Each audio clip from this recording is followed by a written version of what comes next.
You gotta do it. I make money, I buy drugs, I do the drugs. Honestly, it's so fucked up to say, but I think drugs saved me because if I didn't do drugs at that time, I probably would have hurt myself.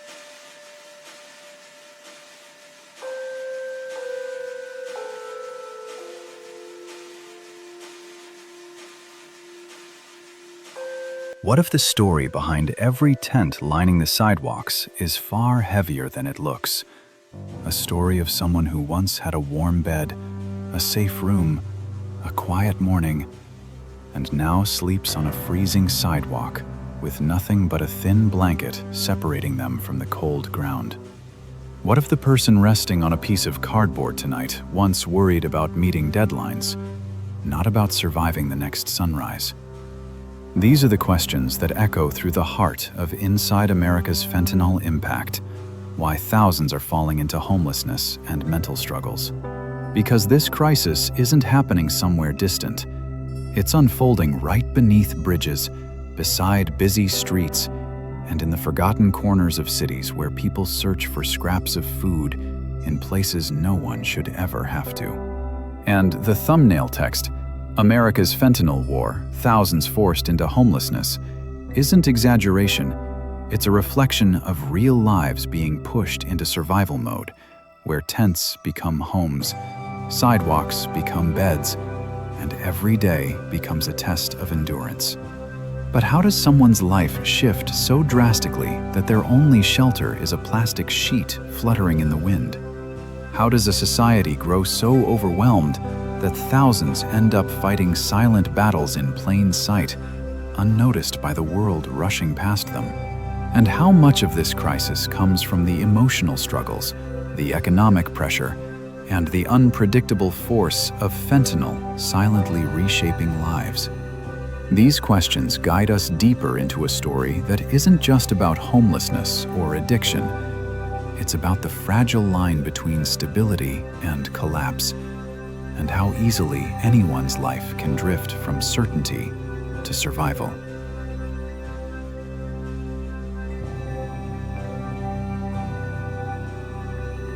Everybody just pretty much started dying. My mom, my husband, my sister-in-law. Things just got bad, so I just decided I kind of just lost it, mentally. Decided to take a break from life.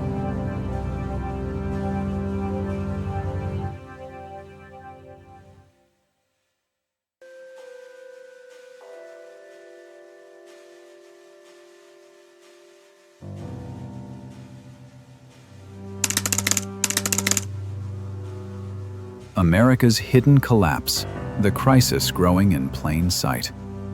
As we look across America's cities, a silent transformation is unfolding, one that creeps in slowly, almost invisibly, until entire sidewalks turn into makeshift neighborhoods, and everyday people find themselves wrestling with battles nobody prepared them for. It's a landscape where economic pressure squeezes harder each year, where untreated trauma lingers just beneath the surface, and where mental health struggles quietly chip away at stability long before anyone notices the cracks. You see it in the rows of tents that appear overnight, in the weary faces waiting outside shelters, in the quiet desperation of those trying to hold on to whatever dignity they can. But how did these struggles become so widespread? How did addiction, homelessness, and emotional breakdowns intertwine so tightly is that many of the people living through it didn't start out vulnerable. They once had jobs, routines, families, and dreams that felt reachable. Somewhere along the way, life shifted, piece by piece, until everything familiar slipped out of their hands. And the question that keeps echoing through this story is simple but haunting. If the line between stability and collapse is this thin, how many more lives are quietly nearing the edge without realizing it?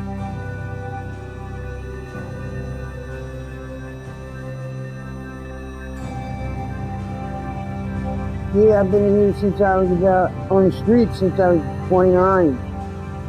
Awful away. I'm 36 now. I mean, when I got here, it was nothing like that. I've been homeless for like, let's say 14 years now, 14 years, 15 or 16, something like that.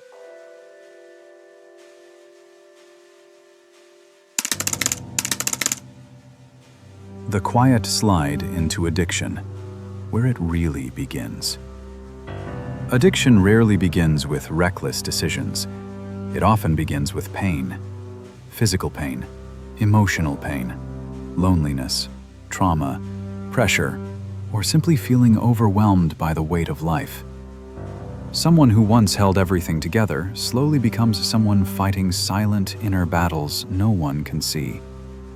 Maybe it starts with a prescribed painkiller after an injury. Maybe it begins with emotional stress that feels unbearable. Maybe it's a desperate attempt to numb memories, silence anxiety, or escape overwhelming circumstances. At first, the relief feels harmless, temporary comfort in a moment of darkness.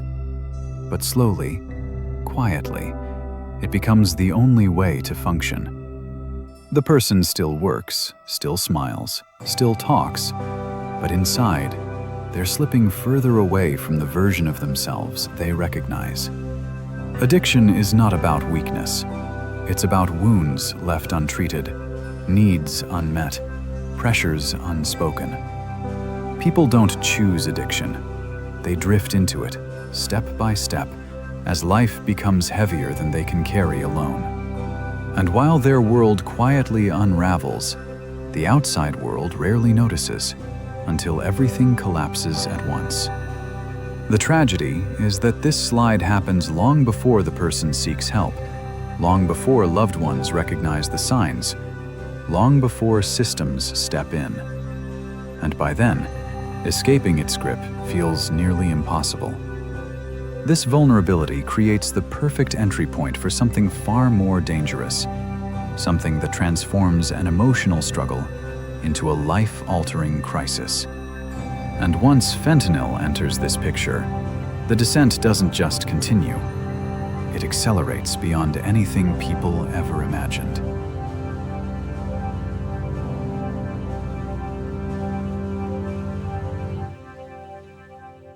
I lost a couple friends this past couple of weeks in this rain, in this, in cold weather.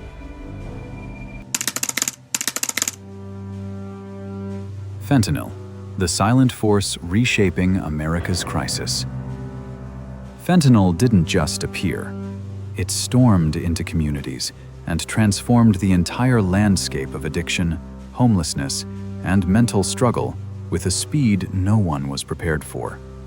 What makes fentanyl so devastating isn't just its strength, but how quietly it spreads and how quickly it becomes part of someone's life without them realizing the danger. People struggling emotionally, financially, or mentally become especially vulnerable to it. And once fentanyl enters their world, everything changes. Treatment becomes harder, recovery becomes unpredictable, communities become overwhelmed. Shelters see more people in crisis. Outreach workers face challenges far beyond their capacity. Families live with constant fear. And those already experiencing homelessness, already under enormous pressure, face an even heavier burden as fentanyl circulates through survival communities. This substance doesn't just impact individuals, it reshapes entire environments. It spreads silently, unpredictably, and faster than any support system can react. The result is a crisis that feels impossible to contain, a force pushing thousands further into danger. Yet, despite its impact, fentanyl remains misunderstood by many, often spoken about, but rarely seen for what it truly is: a catalyst accelerating a nationwide emergency. So how does life look for someone already struggling when fentanyl pushes them even closer to the edge, and sometimes past it?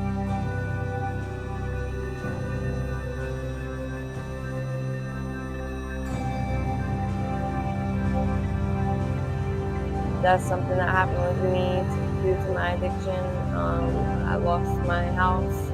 Had my own first house, so I lost that because I wasn't making payments and my money was going to drugs. So, you know, it's a constant chase. It's a 24/7 job. You miss out with your family and like you miss out on all the good shit. And that's why I mentioned like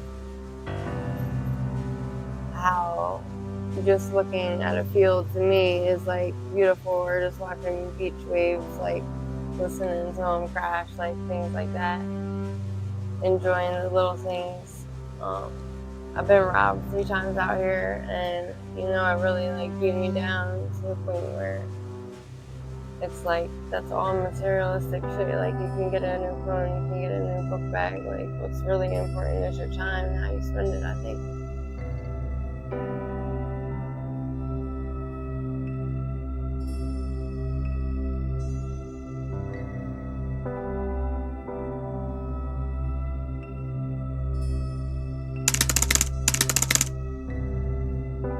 Living on the edge, the emotional reality of homelessness. Imagine waking up every morning not in a bedroom, but on a sidewalk, where the first thing you feel is cold air, and the first thing you hear is traffic. Imagine trying to rest on a piece of cardboard while people walk past, barely noticing you exist. Imagine searching through trash bins for anything edible because there was no dinner the night before. This isn't a short-term hardship. It becomes a daily battle. Homelessness strips away routines, comfort, privacy, and safety. It turns every simple task, sleeping, eating, staying warm, staying clean, into a challenge. People lose their sense of identity, their sense of direction, and often their sense of hope. Emotional stress becomes constant. Fear of losing belongings, fear of the weather, fear of being unseen. And yet, in the middle of all this, they must keep moving, keep surviving, keep protecting whatever small pieces of themselves they still have left. This emotional exhaustion deepens mental struggles, making it harder to seek help or trust support systems. Homelessness is not just the absence of shelter. It's the presence of constant pressure. And when fentanyl weaves into this environment, survival becomes even more fragile. But what makes escaping this world so difficult, even when people desperately want out? A system overwhelmed, when help arrives too late.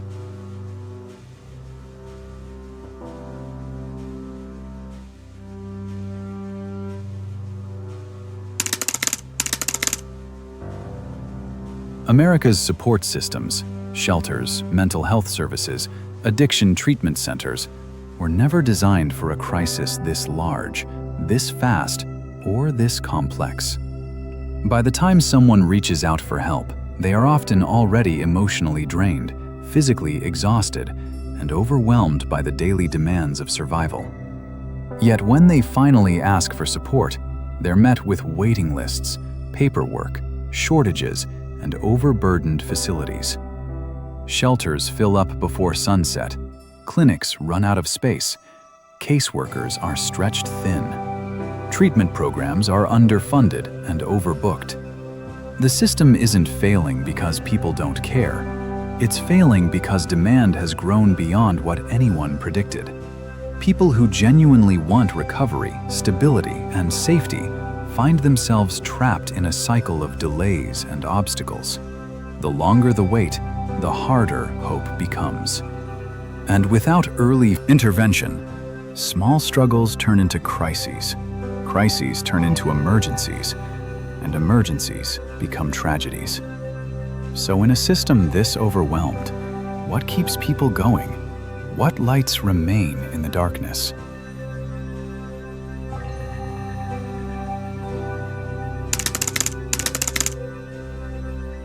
The flicker of hope, resilience in the darkest places. Even in the harshest environments, shelters overflowing, streets cold, resources limited, human resilience shines. Outreach workers walk miles each day offering blankets, food, and connection. Volunteers serve warm meals to people who haven't eaten in days. Recovery groups welcome those who feel lost. Strangers donate clothes, hygiene kits, and words of encouragement. And most importantly, the people experiencing homelessness themselves show remarkable strength, rebuilding routines, seeking treatment, reconnecting with family, or simply holding on to hope despite everything around them. Each small victory matters. A warm meal, a safe bed, a supportive conversation, a moment of dignity. These flickers of humanity prove that even in darkness, people can rise. But what about the rest of us? How does this crisis ripple into our world in ways we don't even see?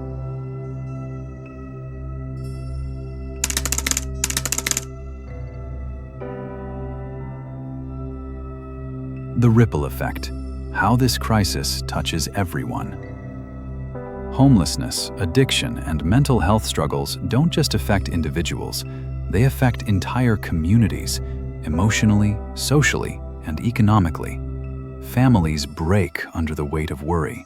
Communities feel the strain of rising costs and stretched services. Hospitals see increasing mental health emergencies. Schools notice children impacted by unstable home situations. Businesses see the impact on neighborhoods, and ordinary people live with quiet fears. Could this happen to someone I love? Could it happen to me? These struggles create a chain reaction that touches every part of society. The crisis is no longer their problem. It is a shared reality. And the longer it grows, the heavier the ripple becomes. So as the crisis expands, what question should every American be asking themselves?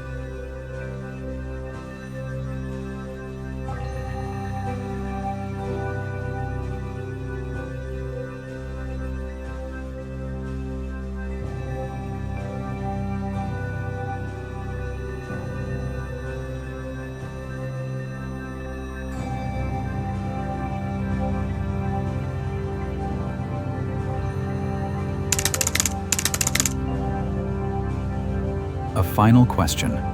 How close are we to the edge? Here's the truth many avoid. The people living in tents today were not born into homelessness. Most lived normal lives before everything shifted. And if their lives could change so drastically, so quietly, so unexpectedly, then what does that say about the world we live in? This crisis isn't just about addiction or homelessness or mental health. It's about vulnerability, about how one unexpected event can alter a person's entire future. The real question is not what happened to them, but whether we understand how easily it could happen to anyone. Because until we see their story as part of our own, the crisis will keep growing faster than we can solve it. As we walk away from these streets and the countless lives shaped by struggle, one truth becomes clearer than ever. This crisis isn't distant, and it isn't someone else's story. It's a reflection of a world where anyone can fall, and everyone deserves a chance to rise again.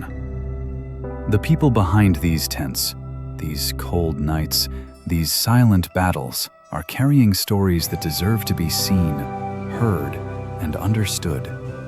And if this journey opened even a small space in your heart, if it made you pause, reflect, or feel something you hadn't felt before, then let this moment be more than just another video you watched. Your support helps these stories reach further, helps awareness grow stronger, and helps conversations that truly matter gain the voice they deserve. So if you believe these stories need to be told, we invite you to join us. Like the video, subscribe to the channel, and share this message so more people can understand the reality unfolding in our own communities. Because change doesn't start with governments or systems. It starts with people who refuse to look away. And sometimes, the first step toward change is simply choosing to stay informed, to stay aware, and to stay human.